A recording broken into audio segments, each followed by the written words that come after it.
everybody. Welcome to Biters. This is Diane, and I'm here to say you gotta know I'm quicker than you on my worst day. And this is Marnell, and we're doing nothing this podcast but talking about the royal wedding because that's what everybody's talking about. She Like did look lovely.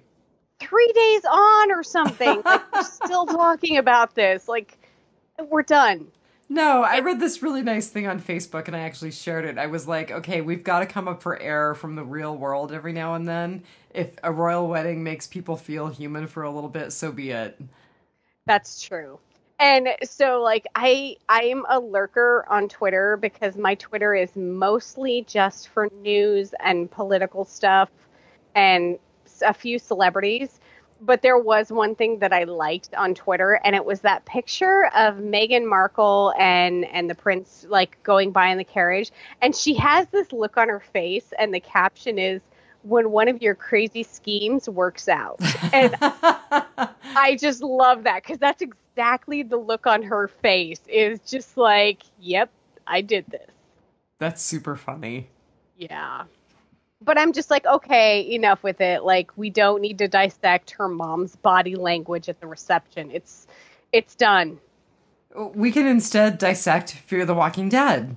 How about we do that? Episode 6, Season 4. Just in case. Just in case. It's always good to have an escape hatch. I didn't like this one as much. I'm getting in a slightly lower rating, but I've kind of just been kind of around the same rating this entire season, except for maybe episode 1 or 2. I gave it a 3.7 pinkies. That's pretty funny because I gave it a 3.5 out of 5 severed fingers and bloody stumps. This one really was very much a middle book for me. I've been really enthused about the other episodes up to this point, and this one was kind of just, nah. Yeah, this was a lot of storytelling, building up, backstory. It's kind of like they kind of try and wedge some action in to keep us interested, but it's really just storytelling. So buckle up. We're probably going to talk for hours. Yep. God, we have 10 episodes left. Is that not crazy? It's pretty crazy. Yeah. And I think they're going to skip Memorial Day weekend, so the next one is on June 3rd. Is that what I saw? Well, I know Talking Dead is not back until June 3rd. I believe that's the case for Fear as well. Yes, Sunday, June 3rd, Season 4, Episode 7, The Wrong Side of Where You Are Now. So we will not be podcasting next week. I'll be catching up on charting, I'm sure. Well, it is the Memorial Day weekend. Maybe I will pay memorial to somebody. Or I'll go have a massage. Okay. Or you'll go have a massage. All right. Memorial for the young body I once had. That didn't need massages. Oh, to go back to those days. Remember when your bones were made of rubber? No. You could sit cross-legged on a hardwood floor for hours and play board games and not like limp when you got up. Yeah, now I'm awesome. Like I meditate for 10 minutes on the cushion and I'm done for. Seriously, it's like, okay, I think I'm one of those meditators that needs to sit in a chair. I'm like staring at my dog's bottle of glucosamine going, I think I need to take one of these. But we digress. We do. So I have a few more numbers for Laura. Excellent. So as we said when we podcasted it last time, it was first in its time slot on the day that it aired. It actually did pretty well overall and in the 18 to 49 group in Live Plus 3. So it was 6th in 18 to 49 in Live Plus 3, overall 5th. And the actual numbers were 3.620 million, and it was up 47% from same-day views. Bully for you, Walking Dead. Yes. So they're actually holding pretty good numbers, and their numbers are gosh, about 2 to 3 times what they have been over the last 3 seasons. I might have something to say about that in erotic potpourri. All right, very good. Alrighty. So the title was Just in Case. And of course, it was referring primarily to that person who taught the Just in Case classes, right? Yes, yes. We've seen a couple of just in cases. Strand had a just in case, and now we find out Madison's going to have a just in case. Well, and at the very beginning of the episode, because I started keeping track of all of the Just in Case references, John handed his guns to Morgan and said, "You better take them, just in case." I don't think that's going to work out well for him from what we've seen in this episode. We'll talk about that. I'm not very happy about that. I'm really not happy about that. I know. She texted me earlier today, was like, WTF, John? And I'm thinking, what? For getting shot? That was totally not his fault. So, our writer, who shall be burned in effigy if John Dory dies, was a guy named Richard. I'm not sure if it's Naing or Ning. I'm not going to say it right. He's been an executive story producer for all of the episodes this season, but this is the first episode where he gets actual writing credit.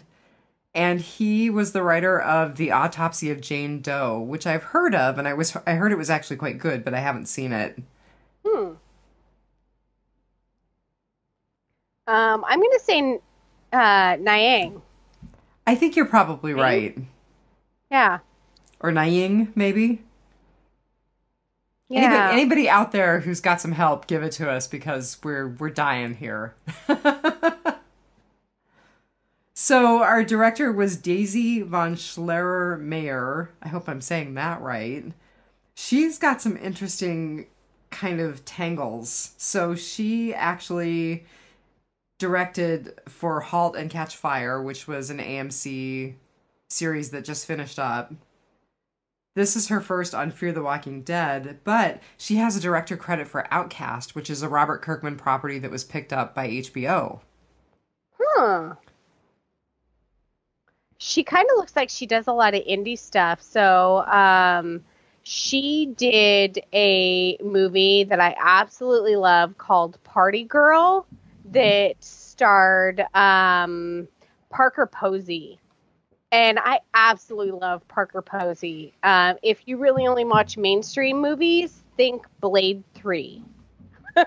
Right? Or if you're kind of into one-offs, think Best in Show. Yeah. So she had me at Party Girl. Well, so she also she's directed for a lot of different things that you and I both like and watch. Like, she's got an episode of Orange is the New Black. She's got a couple episodes of Nurse Jackie, which I thought was a really great series.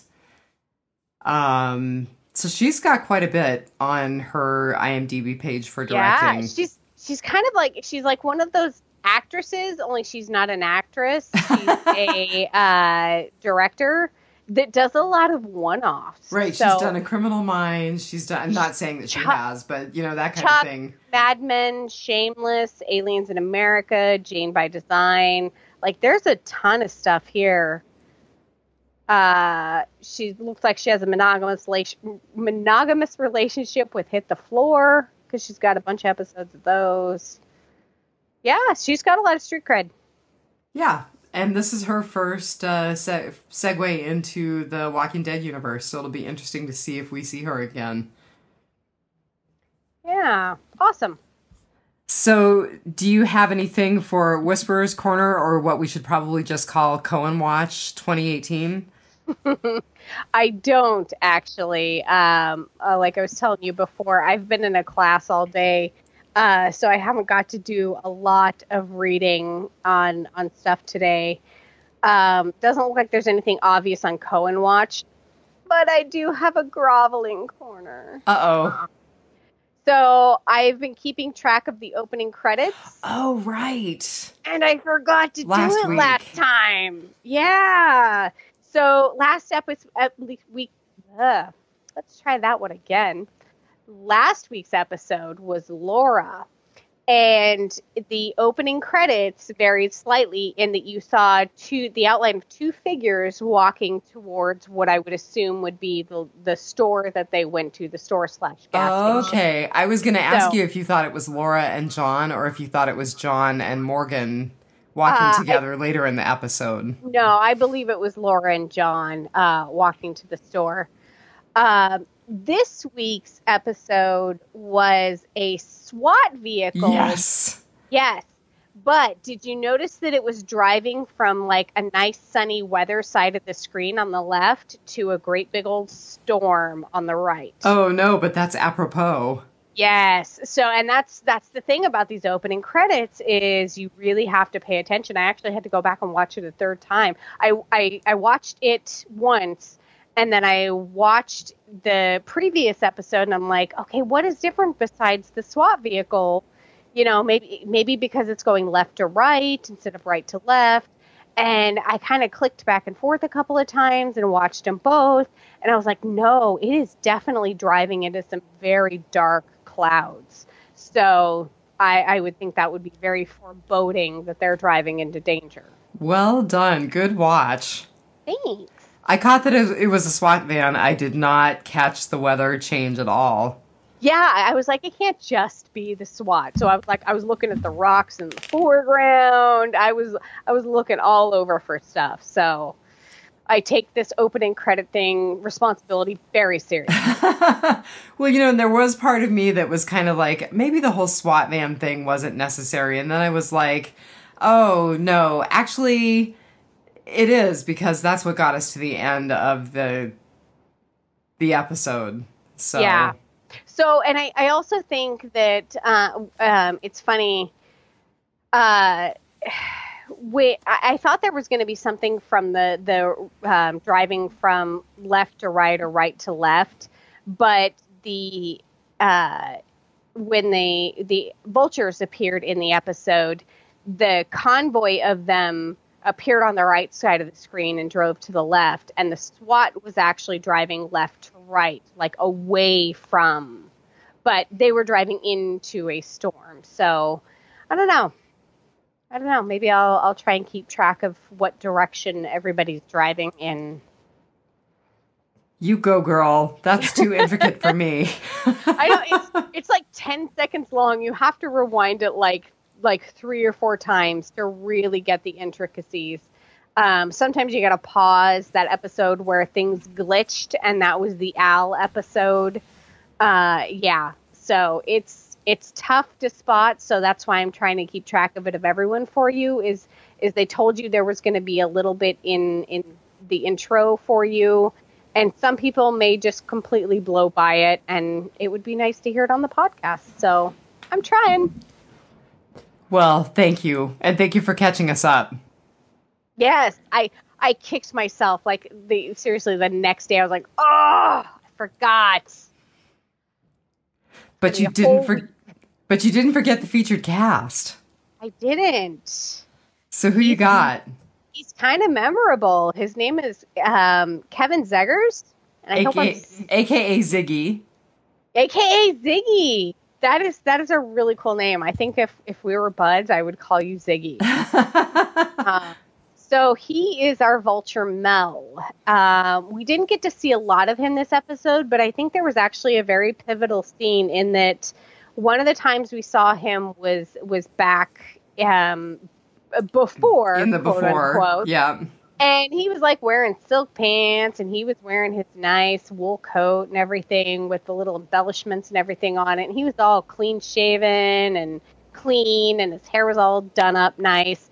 But then we see him in the now, and his face is dirty, and his clothes are dirty, and so he's had a rough time of it. So I don't think our main characters are the only ones who are struggling through something. So it'll be interesting to see what comes of that.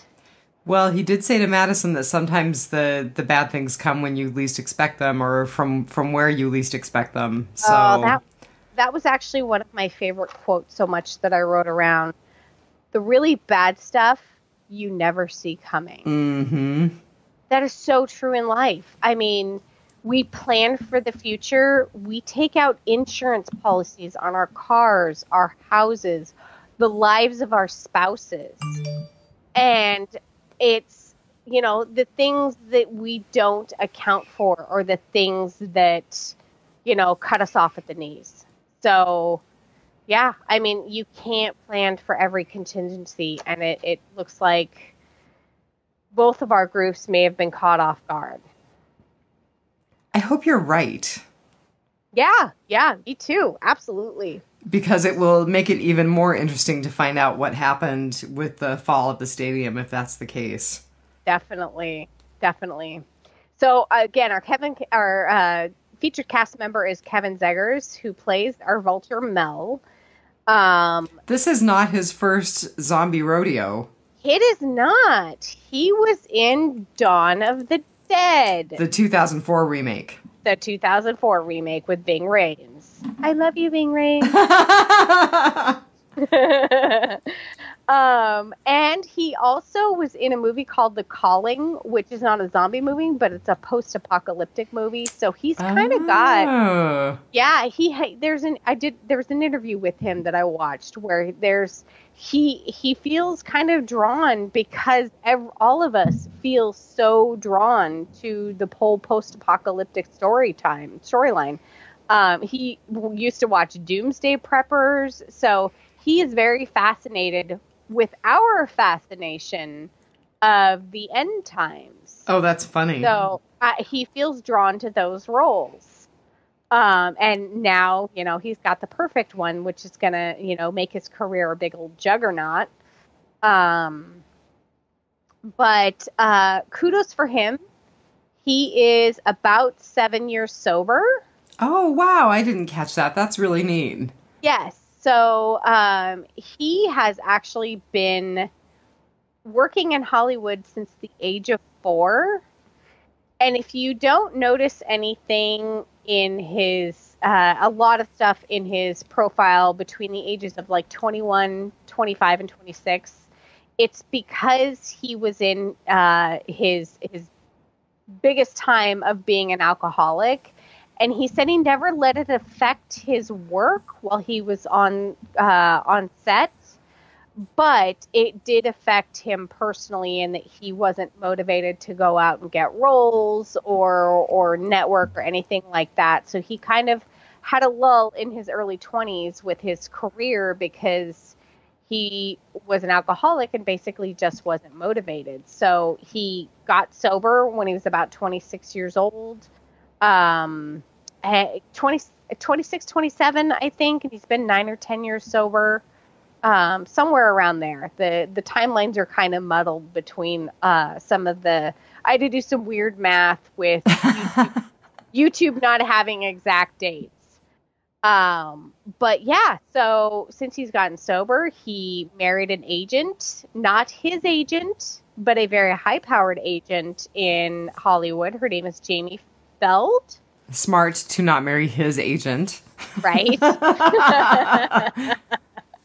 And they had 2 twin girls named Blake and Zoe, who, if you go to his Instagram account, and I talk about the featured cast members' Instagram accounts a lot, if you go to his Instagram account, it seriously just looks like my Instagram account. It's your dogs, it's your kids, it's your latte, it's your gym selfies, so it's not, I mean, it has some Walking Dead stuff, but not nearly as much as the other cast members. It is really just his real life and everything that he lives. I mean, there's even a post of one of his friend's dogs ran off and he was trying to spread the word to help his friend get his dog back. Oh, Boy Scout points for him. Yes, it's a very, very true to life Instagram account. He doesn't sell anything on it or anything like that. His Twitter account, if you are subscribed to his Twitter account, he does live blog the Fear the Walking Dead. So stay off social media on Sunday if you don't watch live. But again, it seems all very normal, what I would post or what you would post on our social media. Politics stuff, his personal stuff, funny things he hears during the day. He retweets stuff that he thinks is funny. It's very, very, very normal, you know.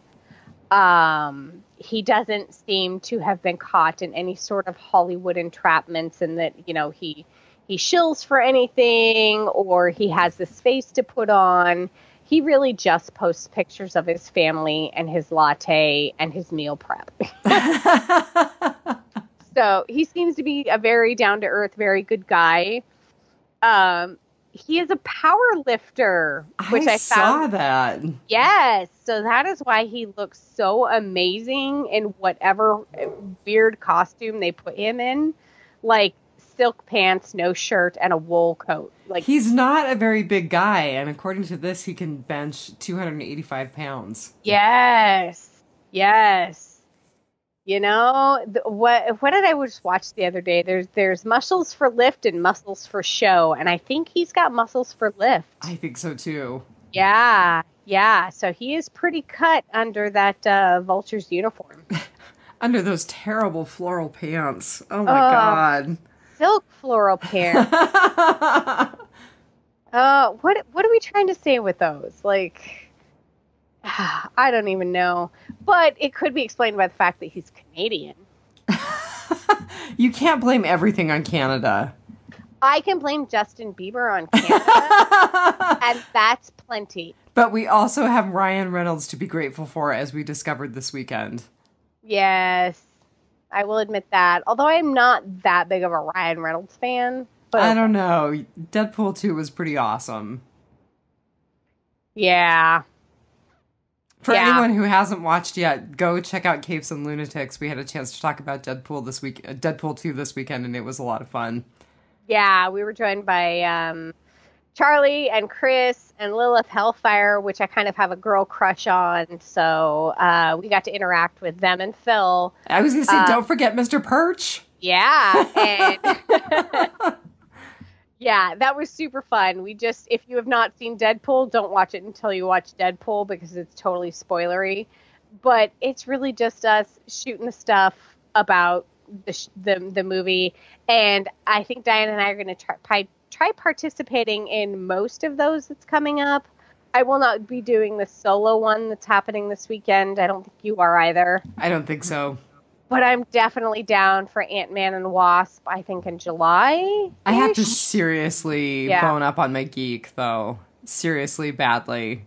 I actually was reading some Deadpool comics last night because I was like, man, I'm a little bit outclassed by the group that we're podcasting with. Okay, will you do that? Because I kind of like being the tourist. Because I ask all the dumb questions that, like, everybody else is wanting to know, but is too afraid to ask. I'm totally not afraid of asking the dumb questions. Yeah, I would like to be a little more conversant, so I'll walk that line between the two. Seriously, one of my questions is when you cut up Deadpool, does he grow back from each piece, or do you have to put all the pieces that you have back together for him to regrow, or does he just regrow from the brain down? And it sounds like the answer was yes. To all of that. Yeah. It just depends on which comic book you've read and which timeline you're in, and which crossover you're on. So the answer was yes, and luckily all of the geeks that we had with us explained it all to me. I get it now. But this is why I kind of like being the tourist, is I'm the one who kind of initiates that conversation. So I'm totally okay with not being a comic book geek. I'm totally okay with being outclassed. Lilith Hellfire, you can totally be smarter than me, and I still have the crush on you. In fact, I crush on you more.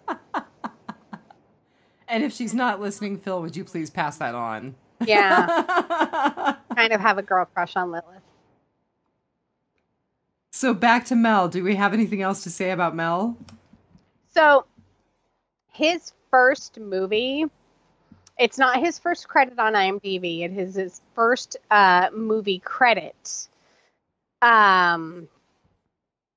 He was in, let me see if I can find it. He played a young Michael J. Fox in Life with Mikey in 1993. Oh my God, I don't even remember that.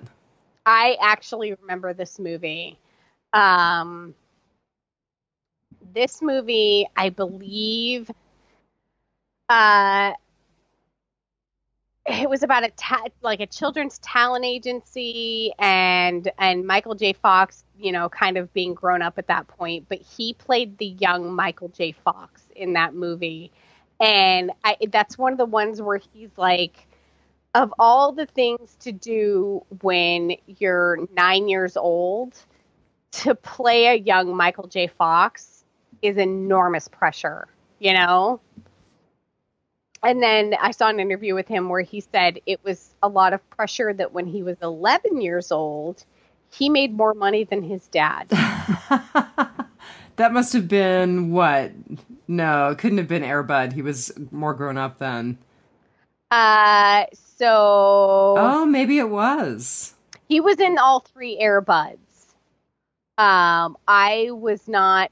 Air Bud kind of came out after my time. So I haven't watched any of them. I wasn't a fan of them or anything. He's got some credits for things like Free Willy and I just want to say he has an X-Files credit. And Tales from the Crypt Keeper. Like, you can't go wrong with those two. Goosebumps, which is one of my favorite children's authors, R.L. Stine. R.L. Stine is basically the guy who taught me to read and taught me to love to read. And I went straight from R.L. Stine to Anne Rule. So that's probably why I'm a murderino. Yeah, I got into the macabre very, very early thanks to Goosebumps. And it looks like Kevin was in a Goosebumps. So I might actually have to find that on Netflix and go watch the one he's in. That would be funny. So I think it was a lot of pressure on him at a young age. That he maybe had started drinking. But he got himself sober. So good for him. And he really did maintain a long list of acting credits. He was in a movie, kind of a horror movie called Wrong Turn. And he was in a movie, I think one of his biggest movies, it's one of the most talked about, is called Transamerica. I was just thinking I really want to see that. Yeah, I'm surprised you hadn't. Felicity Huffman was nominated for an Oscar for her role in that. It kind of sounds like he needed to be too. From everything that I've seen from it, it was a very tough story, but one that was needed at the time. And it was way back in 2005, if you can believe, 13 years ago, Transamerica. He played a bisexual sex worker in the story. So that's pretty groundbreaking for the time, I think. Mm-hmm. Definitely. Yeah. And then he went on to do some more straight-laced kind of things. Gossip Girl, I've never watched, but I know of. He had a recurring role on that. And he had a recurring role in something called Titanic, Blood and Steel. It looks like it was a miniseries of some kind. Yeah, I had no idea that there was a Titanic miniseries. Me either. So I am a fan of the book, The Mortal Instruments, and he was in City of Bones. The books were great. That movie was cheesy. Really, haven't read them, haven't seen it. They have parlayed them into what used to be ABC Family Channel and is now Freedom Form. They parlayed them into a mini-series. Not quite as cheesy, but it also doesn't have the stars that it did or the production value. So it kind of lived on on television. It's not that great, but he did play a character named Alec in the movie. I think that was probably just work for him.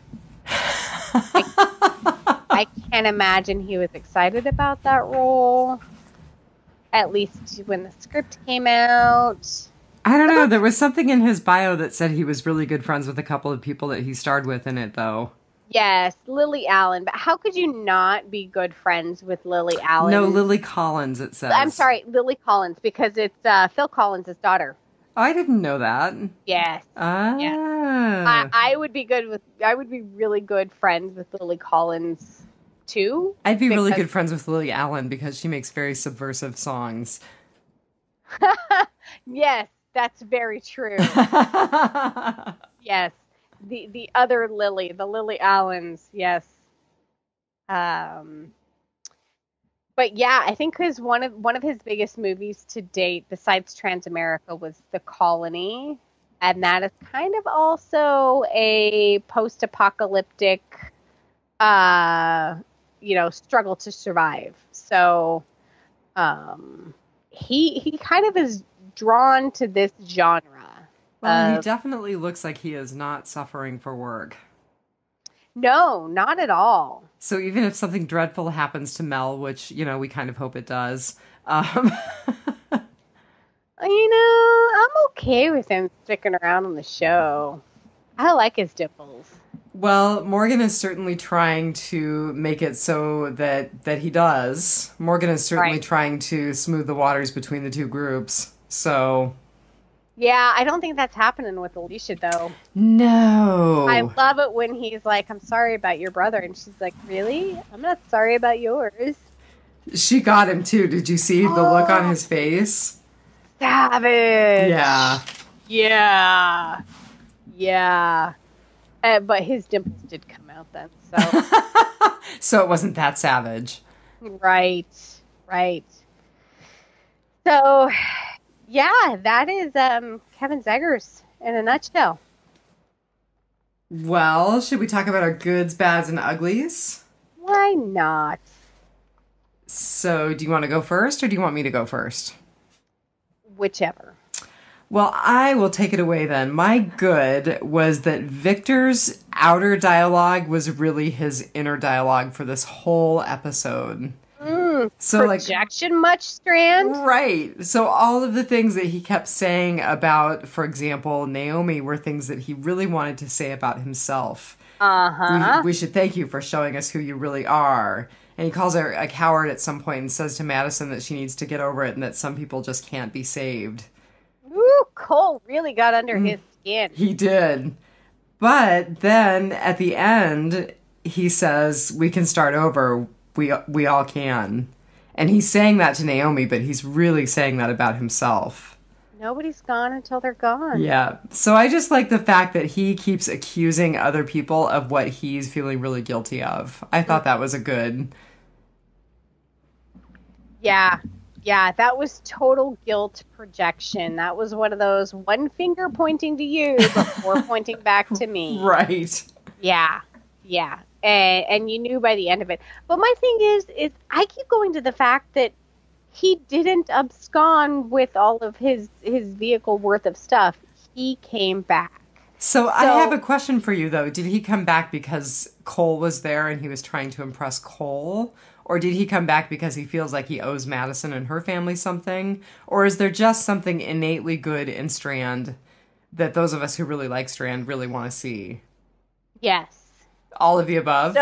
So I think there's something innately good in Strand, and he realizes that Madison saved him and he owed him, and Cole reminded him of that.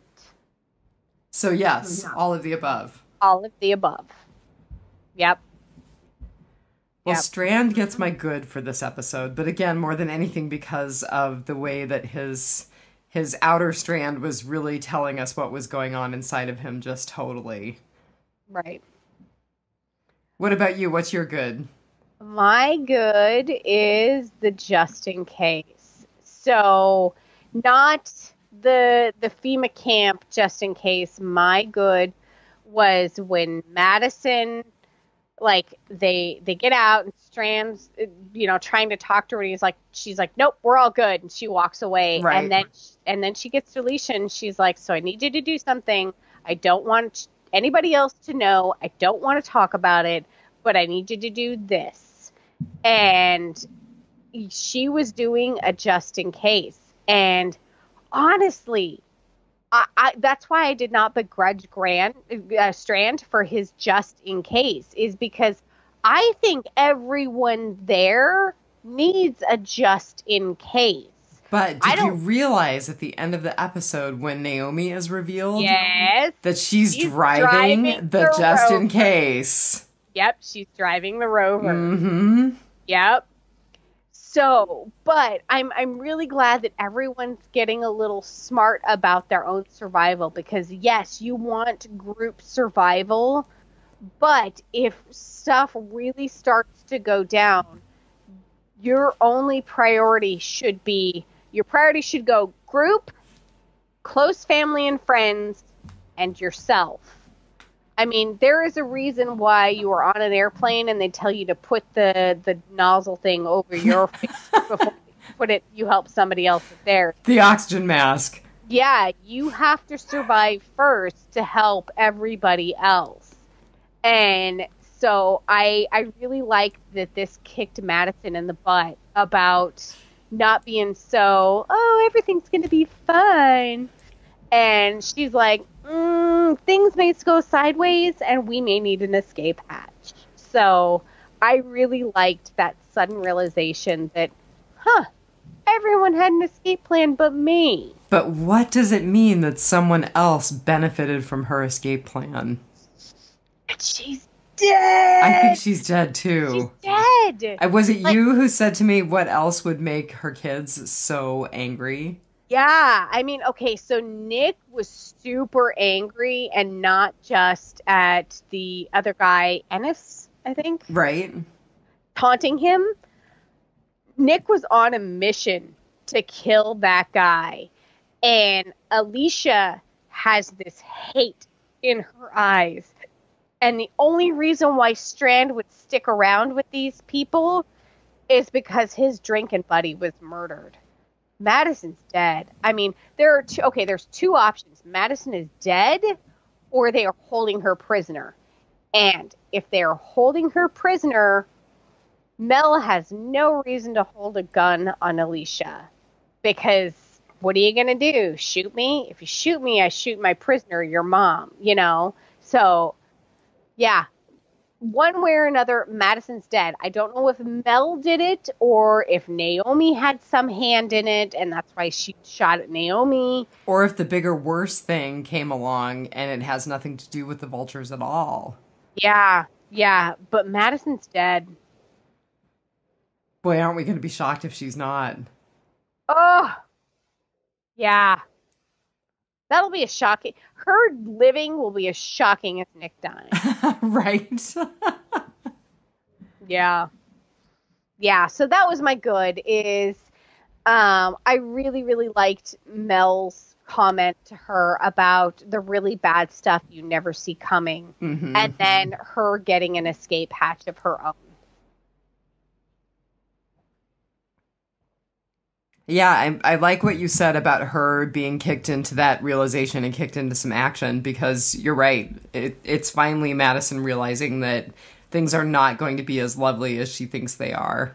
Yeah, because, I mean, even, Alicia's like, oh, it's fine, they're leaving. And Madison's like, I'm thinking there's other people that are going to be coming after our stuff, or we're going to start infighting over food, or, like this La La Land is not going to last forever. So you're leading right into my bad. Awesome. Which is that I don't know that I really believe that the vultures just bailed. Mm-mm. I don't believe that they were like, oh, peace out. It's going to take longer than we have to wait. Yeah. Yeah, they're going to resupply and lay low until everyone thinks stuff is hunky-dory. Yep.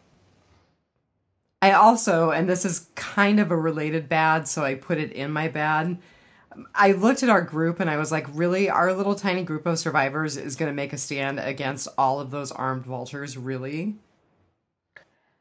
You know, they didn't display weapons at first, and all of a sudden, when they came back into the field in the after, they all had weapons. Mm-hmm.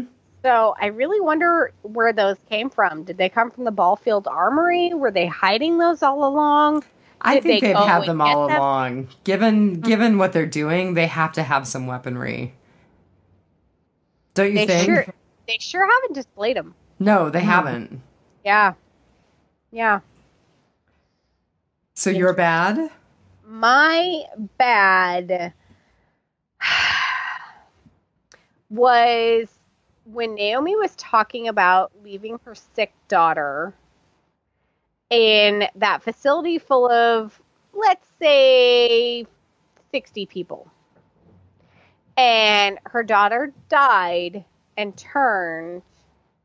She really, really infected 60 people. So that was my question. Is she the reason that it spread? And did it spread because she got loose and bit someone? Or did it spread because she was like the vector of the virus? Okay, so if she bit one or two people, those people were preppers. They know that you quarantine them or you just kill them right off if you're infected. She could not have at least personally infected all of those people.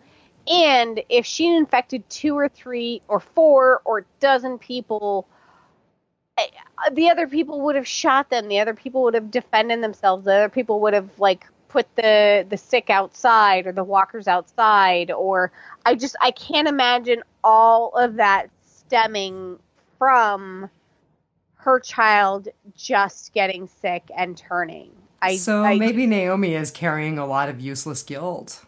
I think so. I mean, maybe she gave everyone influenza and that's how they died, but I find it hard to believe that in the, what did she say, 3 or 4 days that she didn't. I think she said 3.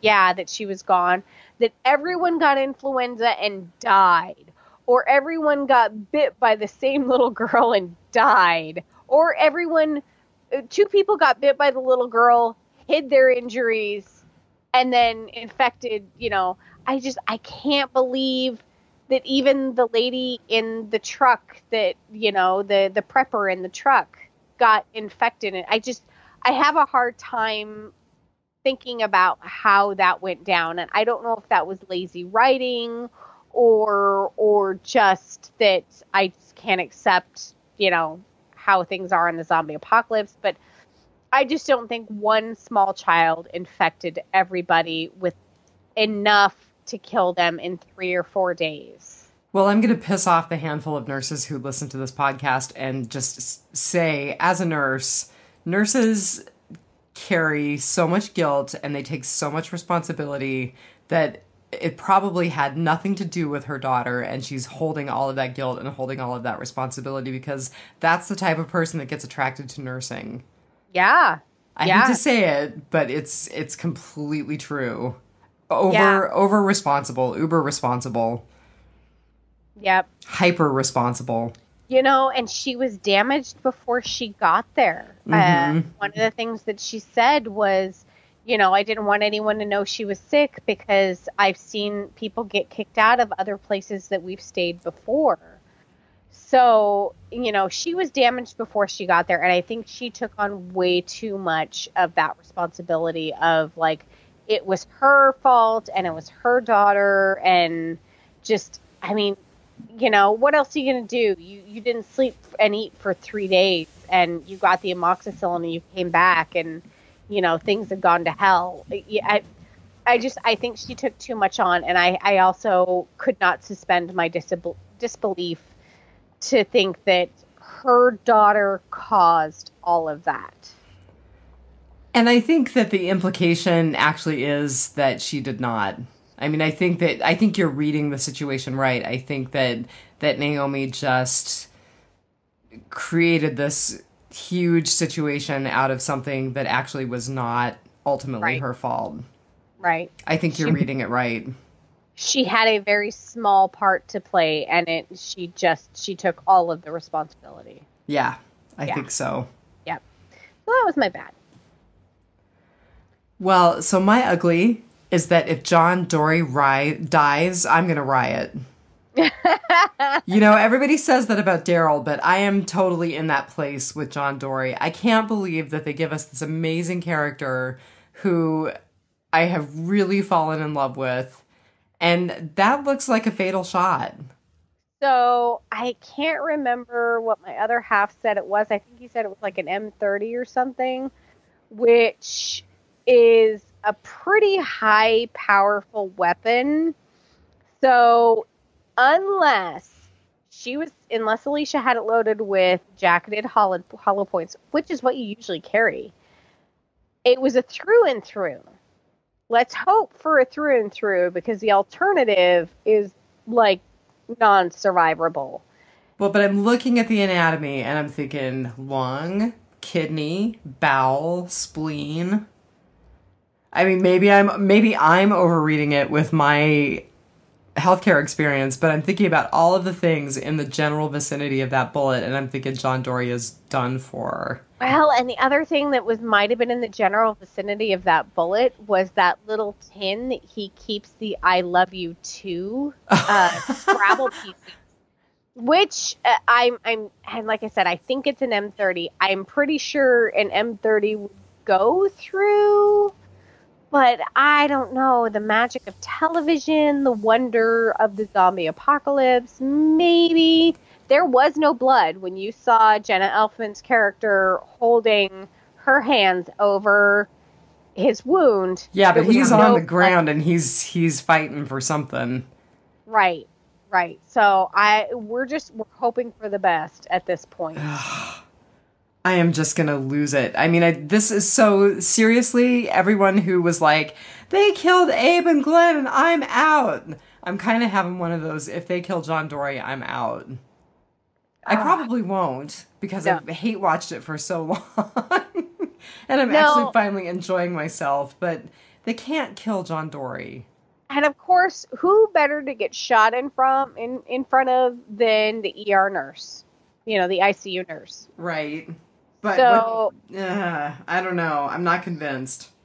And John Dory and Morgan have kind of endeared themselves to Mel's group in that Morgan warned Mel's group about the main group being there to kind of ambush them.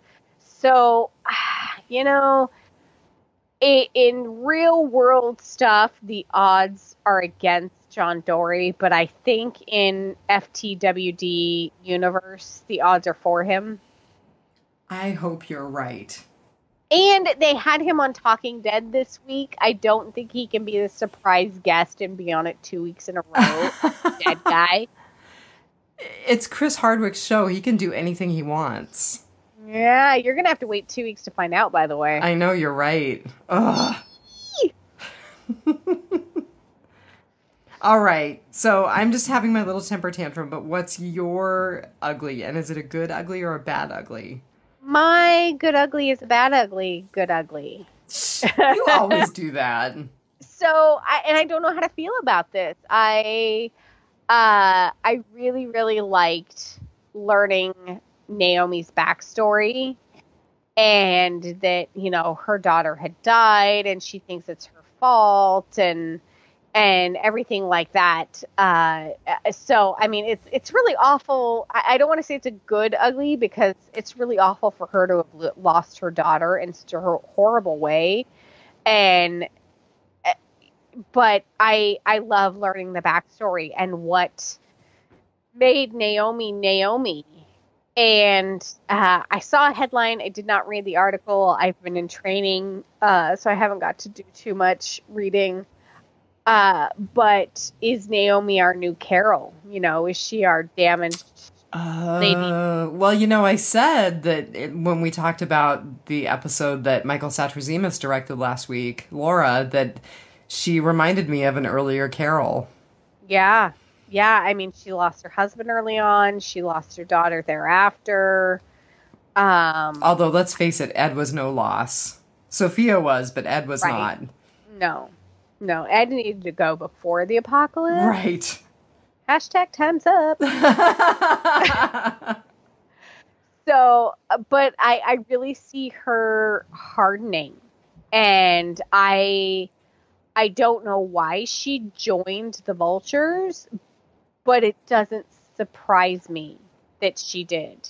I wonder if she was just bugging out and if they were the safest thing when she realized that her bug out plan wasn't going to work. Yeah. Yeah. And when John was showing the scavenger the gun and being like, where's Laura? Where's Naomi? Blah, blah, blah. Well, the bag was kind of left behind. I really doubt that Vulture had seen Naomi or Laura with the guns. So. Right, with that gun and with that particular bag. Yep. Right. So, yeah, I don't know. It was really, really ugly to see, what had gone down at that FEMA shelter, and for Laura to think that it was all her and her daughter's fault. But I'm really happy to get her backstory because I think it'll help us going forward in the future, seeing what decisions she made about joining the Vultures. So, yeah. Yeah, I agree. I liked her backstory. I like that we got it. I had thought that they might elaborate a little bit more on her past. Hopefully John Dory is around so they can elaborate a little bit more on his past. I really think Naomi's going to move heaven and hell to save John. She better. Yeah. Yeah. And I would be fine with Ms. Alicia Clark getting her comeuppance. Really? Yes. I know she shot your beloved John Dory, but I love my Alicia. And I know she shot him on accident, but she shot John Dory.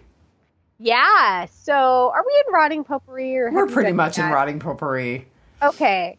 So, Alicia seems to be super mad, and Strand stuck around and is super mad.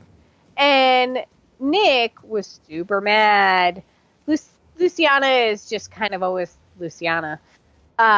She seems kind of madder since Nick died, but I kind of am getting the feeling that Madison's dead. Oh, I totally agree. Yeah, and so that whole, hey, Alicia, would you go pack up the Range Rover and park it at the back of the motor pool, and that's our just-in-case vehicle? And then all of a sudden, there has been no Madison in the flash forwards, and Naomi comes driving up in the Land Rover. So either Mel killed Madison or Naomi, I don't want to say killed Madison, but caused the death of Madison. Or there's the big bad out there that we don't know what the big bad is yet. That's true. I'm still holding out for that. So when they were all guns to each other's faces and Naomi comes over the radio and Mel kind of curls his cute little lip with his dimple and says, oh, she doesn't know yet. So none of them knew that Naomi was alive. Right. So they didn't lie when they said that she died or she didn't make it out of the diamond. So Luciana said she didn't make it out of the diamond, and then Alicia said she was dead. Right. So did our group lie? Our group didn't lie. But, so, I'm thinking two things either happened. Either Madison is being held captive, Negan style, somewhere, or she's dead. And if she's being held captive, then Mel doesn't even need to point a gun at Alicia. All he has to, be like, I have your mom. You shoot me, she's dead. So, she's dead. Madison's dead. Try to sound just a little more bummed about that. I'm not bummed. I know you're not bummed. I'm just giving you a hard time. I'm so sure that I'm right. I'm going to be so shocked if I am wrong. But won't it be a testament to how far this series has come if we're wrong? It'll be a great twist. If we're wrong? Yes. No, it'll be a testament to how far if she's dead. No. If we're wrong and she's still living, it will be a fantastic twist that they pulled off. Not a fantastic one. It's an interesting one. You're just saying that because you want her to be dead. Okay, we have said from season 2 that they needed a full reboot, and we are getting a full reboot. I know. We are going to have Naomi and Al and John Dory and maybe Mel as our people going forward. I mean, we were looking for the Purge, and I kind of think the Purge is going on. I'm going to reserve judgment. I don't know yet.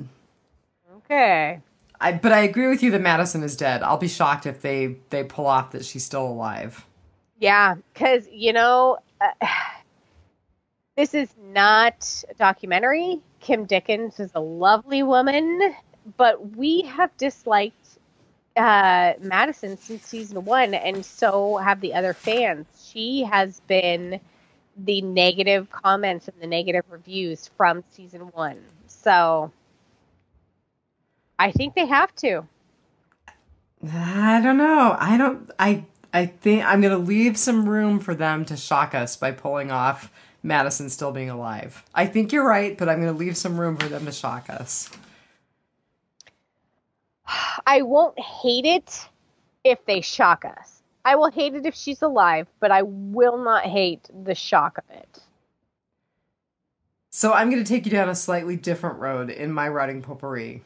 Okay. I feel like they gave us just a little tiny tease of how Madison got the band back together. But they did. But I feel like they need to give us so much more. You nursed me back to health in that cave, and you went out and you found Luciana, and no, that's not satisfying. That's not enough. Yeah. 10 episodes, girly. Can you believe that? We have 10 episodes to find all this stuff out.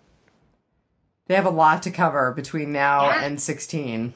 Doesn't it feel like we've been watching this for like a year? It's been 6 episodes. And that is just a testament to the changeover that's happened. Is like 6 episodes in, and I'm still like, I'm riveted. What is going on? Where is this going? What are we doing? Who's dead? Who's alive? What? And we have 10 episodes left. So I think we're going to get a lot of that. I hope so. Because I'm not satisfied with the tease that they gave us in this episode. So which brings me to a tease that they gave us in this episode that I am unsatisfied with. So in the beginning, Alicia is quizzing Al about the SWAT vehicle. She's asking her about the guns. Did you rig it? What's their spray? How much ammo do you have? That kind of thing. And Alicia, was basically like, I'm asking the questions. I'm not a gun for hire. I'm just here to get the story. Al, you mean? Yeah. Yeah, Al. And Strand is like, basically, what makes you think you could just be a bystander? Because she's been it before. Yep. Al said it wouldn't be the first time. Yep. Oh my God, I want to know Al's story so bad. Like, I want to know what she has seen. And so that makes me go back to wondering if she wasn't an embedded reporter with a military unit before all of this started. Yeah. And she's got to have some decently high level training of, either being a SWAT personnel or being in the military or even one of those like uber war zone journalists where they send them out to every war torn country because they know that they can survive on a bottle of water with a camera on their shoulder for 6 days in the bush. I could see her having that kind of experience and just continuing that on. They owe us a lot of backstory. On Al, I definitely agree. Well, on the main group and on Al, and yeah, they owe us a lot. So it'll be interesting to see how much of it we get in the next 10 episodes. Yes, it absolutely, definitely will. Well, I don't know that I have that much more. Do you have anything else for Rotting Potpourri? I don't think that I do. I have a few comments from Thomas O'Mara, so let me get to that. I do want to say that if you are going to have some sort of just in case bug out vehicle, keep the keys in the cab of the truck, not in a footlocker inside the warehouse that has a combination lock. Right. I'm just putting that out there as a public service announcement. So, and I'm going to add, maybe don't have a Land Rover as your bug out vehicle, because I've heard that they're notoriously unreliable, actually. So really? Really? Huh. Interesting. They have run flat tires though, don't they? Maybe, but it won't do you any good if you can't get the engine to work. That's true. Okay, so Thomas's rating was 4.5 WTFs out of 5. And oh, by the way, Morgan is a jackass. As soon as he told that guy to tell the others not to go, I damn near smacked myself in the face. Oh, thank you. I know. Morgan's all trying to save the world over here by like interjecting himself into everyone's little conflict. I'm like, dude, just stand back. And Thomas works in healthcare, and this is what he said about John Dory. I'm sure he'll be okay. He wasn't hit dead center of the chest. Laura, Naomi, or whatever her real name is will fix him. And I was like, but rib, he'll be fine. I was like, but a chest wound. And then he said, I'm not sure. I need to rewatch, but I think it was lower. It was more to the side. It was like kidney or spleen, man. It went through like the third and fourth rib. Oh, through a lung. Anyone got a pen? We could like get the blood out. There you go.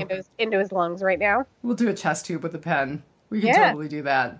Yeah. Vic to the rescue. The other thing he said was, I think Dory did use the costume guns when he shot and killed the guy. Pretty sure he said he had just left the Western job when that happened.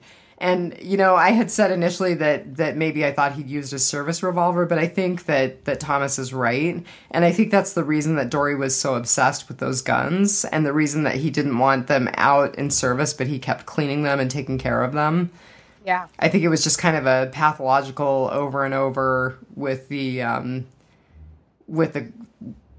thing that got him out of the police force.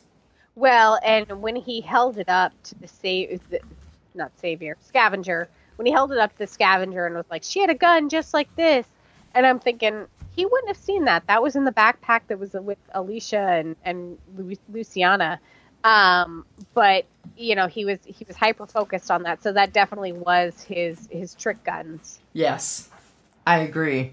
And I think that they were probably the guns that he had with him when he killed that robber of the convenience store.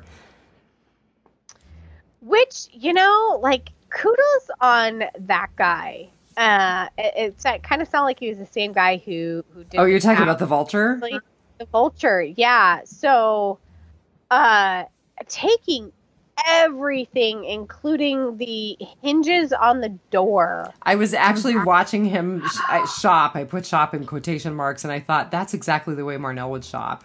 Yes. I think I said it in an earlier episode when they were siphoning gas, and I'm like, start taking coolant and brake fluid and oil and hoses and spark plugs, and I would be a total pack rat in the zombie apocalypse. I would have one of those like little waste stop convenience stores that has a little bit of everything, and we can make it work on your vehicle. like give me the tinfoil that the bubble cub comes from, and I can make it work. Yeah. Yeah. Yeah, he was totally shopping the way you would. Definitely. Yep. Well, I think that's about it for me. I think so too. Other than The other zombie apocalypse survival skill that I think that I need is hot wiring cars. Yes. Yeah. I don't think they offered that a class. I don't think they offered that as a class at Fishing Game, though. Probably not, but I bet you could find someone who would teach you. Probably. I'm sure there's a YouTube video. There probably is. So I need to check that off my bucket list. But yeah, so we will not be podcasting next week because there will be no show to podcast about next week. That's right. So I may hold on to this for a couple days and have Rob put it out a little bit late. We'll see. It looks like Laura was just posted yesterday, so or day before maybe. So you could have a 3-day weekend podcast. Yeah. Yeah. Happy Memorial Day. Yes. Happy Memorial Day, everybody. I hope you have a good one. Yeah. All right. And don't forget to take it. One dead day at a time. Nicely done. We're getting there. We're getting there. All right, everybody. Have a good week. Have a good one.